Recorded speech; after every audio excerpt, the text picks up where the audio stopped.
आप लोग जो मुझे अभी वीडियो में देख रहे हैं, अगर आप भी यहां पर आना चाहते हैं तो आपको क्या करना है, मेरी वेबसाइट पे जाना है, दैट इज www.sandeepmaheshwari.com। वहां पे रजिस्टर करना है। उसके बाद में आपके पास में एक एसएमएस आएगा आपके मोबाइल फोन पे, उसमें एक लिंक होगा, उस लिंक पर आप क्लिक करेंगे तो आपको एक एंट्री पास मिलेगा, जिसके बेस पर आप यहां पर आ सकते हैं और मेरा सेशन अटेंड कर सकते हैं। Wish you all the best and see you soon.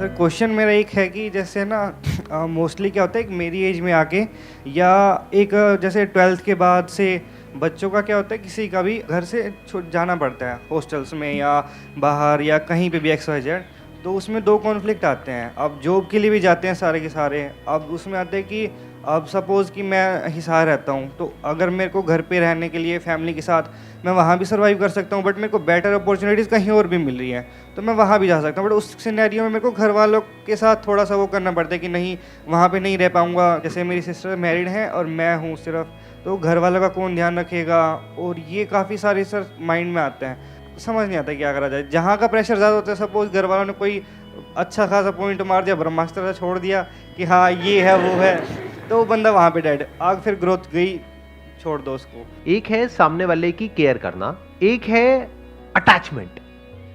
Care is love, attachment आपको फंसाता है।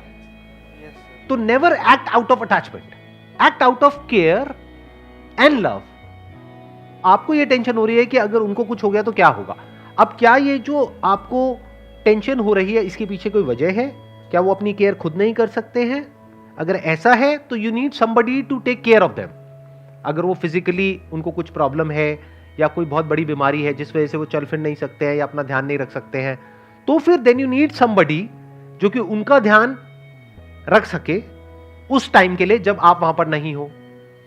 अब आप कहोगे कि उसमें पैसा लगेगा, तो आपको देखना है कि वहां पर जो उस इंसान को हायर करने में पैसा लगेगा, मानो उसको आपने सैलरी दी महीने की 8-10 हजार रुपए, तो क्या आप अपने लिए जो फ्यूचर देख रहे हो वो 8-10 हजार का देख रहे हो?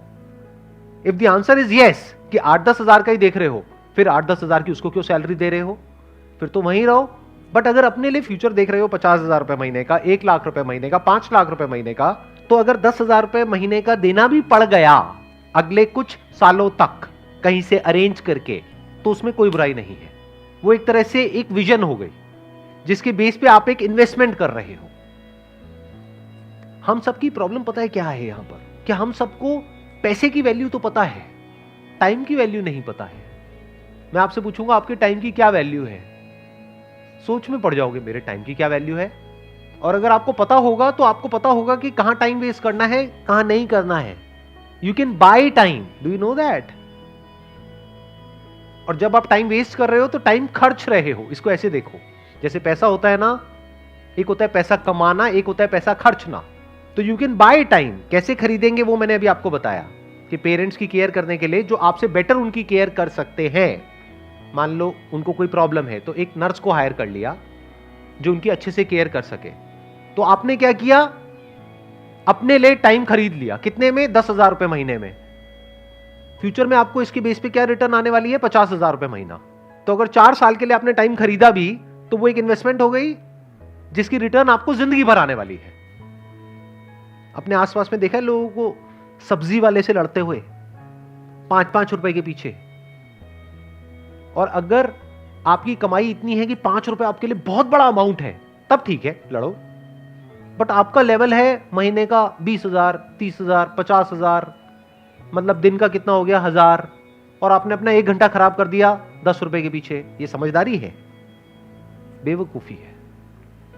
इस टाइम को अगर कहीं और इन्वेस्ट करते, अपनी स्किल्स को अपग्रेड करने में, कुछ नया सीखने में, तो हो सकता है आपकी कमाई 10 या 15 हजार रुपए महीने से बढ़ जाती। You are getting where I am coming from?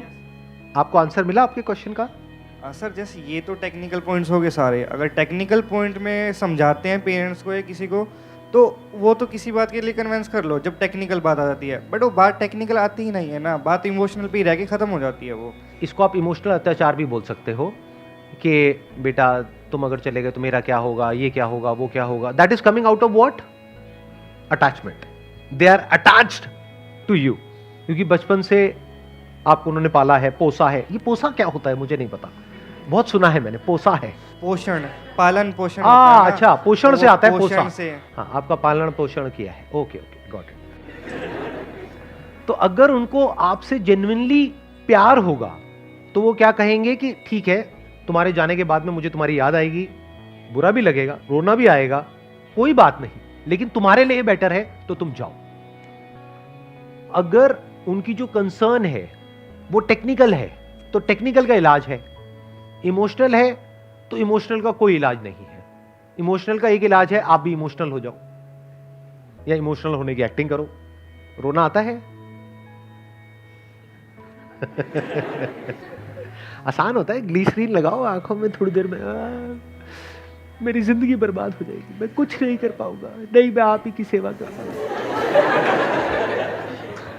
कहाँ है आपके चरण, मैं यही बस रोज रात को मैं पैर दबाऊंगा, दिन में भी दबाऊंगा। तो कहेंगे जा तू जा। ज्यादा ओवर एक्टिंग तो नहीं हो गई? थोड़ी सी हो गई, बुरी तो नहीं लगी?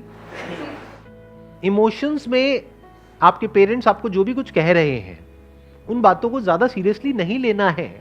और मेरी ये बात सिर्फ आज के लिए रेलेवेंट नहीं है, जिंदगी भर के लिए रेलेवेंट है। अभी तो आपकी शादी नहीं हुई है, शादी होगी ना? Yes sir. तो जब शादी होगी और आपकी वाइफ घर पे आएगी, सास बहू की लड़ाई होगी, तो क्या होगा? वहां पे टेक्निकल बातें होंगी, वो तो सर होती नहीं है कभी। इमोशनल बातें होगी, रोना धोना, ये वो, उसने ये कर दिया, उसने वो कर दिया, वो उसकी साइड है, वो उसकी साइड है, तू किसकी साइड है? मां की साइड है या बीवी की साइड है? ये सब बातें थ्योरेटिकल नहीं है, हर घर की कहानी है। अभी आप लोगों को समझ नहीं आएगी क्योंकि अभी तक बचे हुए हो। जब फंसोगे तो ऐसा फंसोगे, समझ नहीं आएगा चारों तरफ से। मैं फंस के निकल चुका हूं, तभी तो यहां पर बैठ करके हंस रहा हूं आप लोगों के सामने। इन सब प्रॉब्लम्स के मैंने सॉल्यूशंस निकाल लिए हैं, समझ लिया है बारीकी से कि इमोशंस क्या होते हैं और प्रैक्टिकल होना क्या होता है। लाइफ में जितना हो सके प्रैक्टिकल रहो। हैविंग सेड दैट, इमोशंस कभी ना कभी आपके ऊपर हावी होंगे। ऐसा नहीं हो सकता कि आपके ऊपर इमोशंस हावी ना हो या उनके ऊपर ना हो, तो उसको खींचो मत। कभी गुस्सा आ गया, कभी थोड़ा बहुत इमोशनल हो गए, ज्यादा इमोशनल हो गए, रो लिए, वो रो लिए, कोई बात नहीं।